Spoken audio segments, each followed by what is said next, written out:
final session on Shastra. Yes, yesterday we have. Anything left for me? As long as you like. So first of all, let me thank all the three presenters for an excellent presentation, I should say.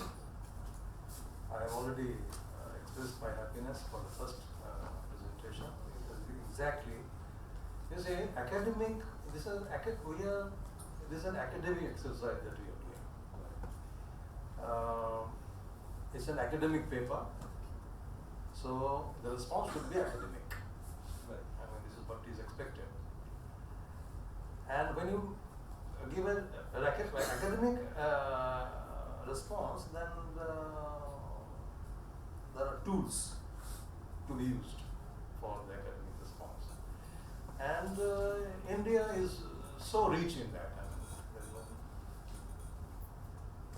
I mean, otherwise there would have been no multi-systems of philosophy. These are all because of the result of that. The Buddhists declared that the language does not cannot touch the reality. The idealist, even Shankaracharya said that the reality cannot be captured by language. These are the statements, the positions. And once you take a position, one will simply buy, but all do not support. It is not that they do not support only in the West. We also do not support here. For example, NII. All along they are there. Okay, don't forget that we are here. So when you take a position that the language cannot touch the reality, then the Nayayika got up and said, then this is also a language or not? That you are telling that language cannot capture the reality is also a language, and therefore, should I buy this or not? So this kind of things have happened. I mean, so you have to take an overall view of the whole thing. So academic response should be academic, and there is a well-established format in which you should respond, and that is the format of Anumana. Pararthanumana, it is called Pararthanumana. And Pararthanumana is called Panchavaya Vakyanumana. 5 member syllogism. And even within that, again in India, among intellectuals, there are again debate that why not 3 sentences are enough. So P implies Q, P therefore Q. This can also be. Why do you need all the 5? Even all this is here.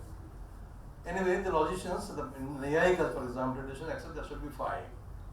So any response that you want to give for an academic discourse has to be put in this format. Anyway, if you follow the format of Mimamsaka or the Vedantins, or follow the format of Nyaya, anything, doesn't matter. So anything that you follow, you are giving a response to a format. So that has to be, this is an established fact. I hope Pollock knows it. And he's a scholar. If he's a scholar, then the pitfalls which have been pointed out by these presenters. How can he be a scholar? He should be honest, He should quote properly. He should interpret properly. He should not change discuss a change to discover. They have shown it to you. So, what kind of a scholarship is this? Honesty is the meaning. In the tradition, a commentator writes, that idam tu vyakhyana, this definition, this explanation I am giving, yathopalabdha matrika anusaranam. Whatever text is before me, I am interpreting. Anya chet matrika upalabdhasya. If you tomorrow discover some another text, script, anyathaiva vyakhyana astu.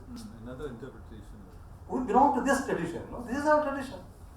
This is academic honesty. And this honesty has to be taken into note. And response has to be in terms of this. So there is no possible emotion. Many of you think that, okay, he is directly attacking a person who is so famous as a scholar. But when these are presented before him, how long can he remain as a scholar? Right. Is he a scholar? Under this parameter, can he be called a scholar? If he misquotes. Therefore, what Rajiv ji had given this thing in the beginning, that he has a design. And in terms of the design, so conclusion is ready. All these are being brought to fit into that conclusion.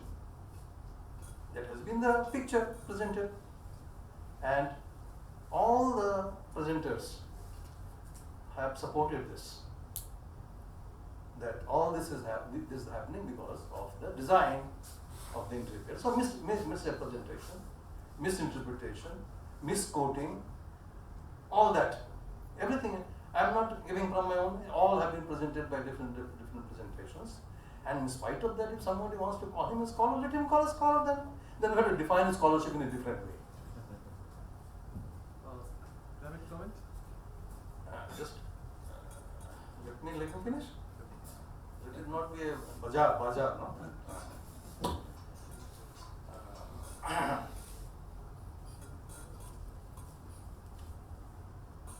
In India, now how do I decide meaning of a term, for example? Let us proceed academically. The term Shastra, how do you come to a conclusion? By use, you say it's prayoga. So right from the Rig Veda till today, the term Shastra is being used in a particular language. So if you are honest, you have to collect all those usages together. And then you have come to a conclusion that this should be the meaning of the term Shastra. And then the definitions attempted, all the definitions taken together, and then you may come to a conclusion that can be a general definition of a Shastra. This is the method. Is this method not scientific? Is not rational method or what? Emotional method. The tradition had done this exercise. You are not required to not do it. And there are 14 Vidyasthanas which are referred to by the term Shastra, which include not only the Vedas but all systems of knowledge. All are included, all are referred to by the term Shastra. And therefore, a big list has been, Pollock quotes that from Rajasekhar. You open any, for example, again, because I am Jayanta is very favorite, is close to my heart. Maybe because I have a training in Nyaya and Nyaya for excellence. So he says he has given the list. He also has given the list, and what he says, Sarvo hi Shastrarthaha, Shastra, and its referent. All that Shastra refers to has to terminate in transforming a man. So ultimate aim of study in this country, in this culture, is to bring about transformation in man. A transformation, and therefore you go on looking into that inner transformation and outer transformation. It is not that at the cost of outer transformation, anything inner transformation is possible. So Vidyamcha, we go to the Isavasya Upanishad. What does it say? Yesterday I was referring to two goals. One is prayers, the other one is shreyas. The Abhyudaya and the shreyasa. Keeping these two, the two upayas are to be told to you. The two methods are to be told to you. Two sadhanas are to be given to you, through which you can achieve these two goals of life. One for transforming the outer, and the other for transforming the inner. And that upaya, that method, that marga, that means which brings about transformation inside is very difficult for any person to come to a conclusion And that upaya can never be arrived at by empirical methods. And that is why Laukika and Alaukika. That is why Paurusheya and Apaurusheya. That is why Apta and Anapta. You know? This is the reason. Tasmat Shastram Pramanam Te Karya Akarya Vyavastitau. Why should I need a Shastra? I need a Shastra because Shastra will tell me what is good for me and what is not good for me. This is for bringing about transformation in me. As a human being, by definition, I am limited. I have a limited capacity to come to a conclusion, and that this is the means which can bring about my inner transformation, and this is the means to bring about outer. To a great extent, I will be able to decide, and that is why Lokayatra is going on well. That I am able to decide the method by which I can bring about prosperity, external development, external transformation, but how to bring about inner transformation, that it is only those who have gone through, who have traversed that path, can inform us that this is the way that it should do. So you have no right to dismiss simply because it is a text which cannot be proved or disproved by you right here. And that is why let us call it Apaurusheya by any name. The reason being this, that why it is Apaurusheya? Because any Paurusheya sentence has a likelihood, has a chance to inject into it some kind of a fallibility. Because since it is an utterance of a human being, and human being by definition is limited being, and therefore there is even inadvertently something weak may enter into that instruction or enter into that injunction, and that is why Apaurusheya necessarily, and this is what who says, Kumarila has said this, that Purusha Sambandha Bhava, the absence of relationship of Purusha, and that makes this sentence as Apaurusheya. The same respect was to be shown by realists also, like Nayayikas also. So instead of calling it Apaurusheya, he said, let us call it a Paurusheya. But that Purusha is neither you or me, but someone who knows the entire truth. And that someone, let us call it a philosophical God. So by this kind of a discourse, a Sarvagya, an all-knowing entity is posited, but the purpose is the same, so that the statement which will be the guide for my transformation in my life is not fallible. So to save the instruction or save the guide from the chance of fallibility, God is created, and it is a necessity for this. So the Mimamsaka does not believe in God. The Mimamsaka himself does not believe in God. Nirishwara. Sankhya is Nirishwara. But for them also there is Shastra. So it is all for transformation of man. And that is why Vidyamcha, Avidyamcha, Yastad Veda Uvayam Saha, together.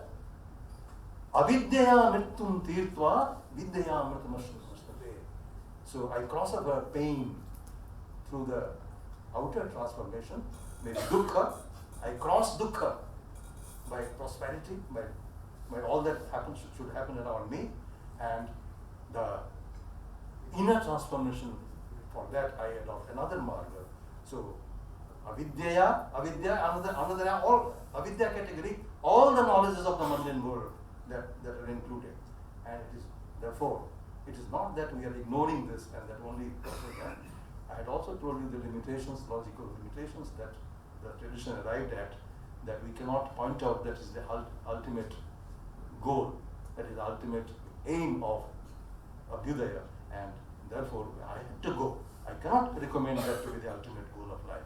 So I think the Shastra has to be understood in this perspective. So Shastra cannot be the Shastra kind of a thing that he is trying to see, because he wants to as he said, that he is trying to prepare a framework, a platform on the basis of which he can build his future socio-political agenda. And that is the reason that an academic discourse has to be responded by academic response. And this is what I feel. Well, I shall not be for concluding session, Rajiv ji. So, as I said in the beginning, that we should have an immediate action, and this is an immediate action, and that's why it's a historic action. I told you, but we should have also think of some kind of a permanent action solution. We must create this thinking society, a society which can respond rationally and not emotionally. And therefore, we must bring back that tradition of Shastra. We must bring back that intellectual tradition, the philosophical tradition, the spiritual tradition back. And for that, whatever is required to be done, we should also think about that. Anyway, this is what I thought as a suggestion for the future activities. I am thankful to the organizers for giving me this opportunity. Thank you.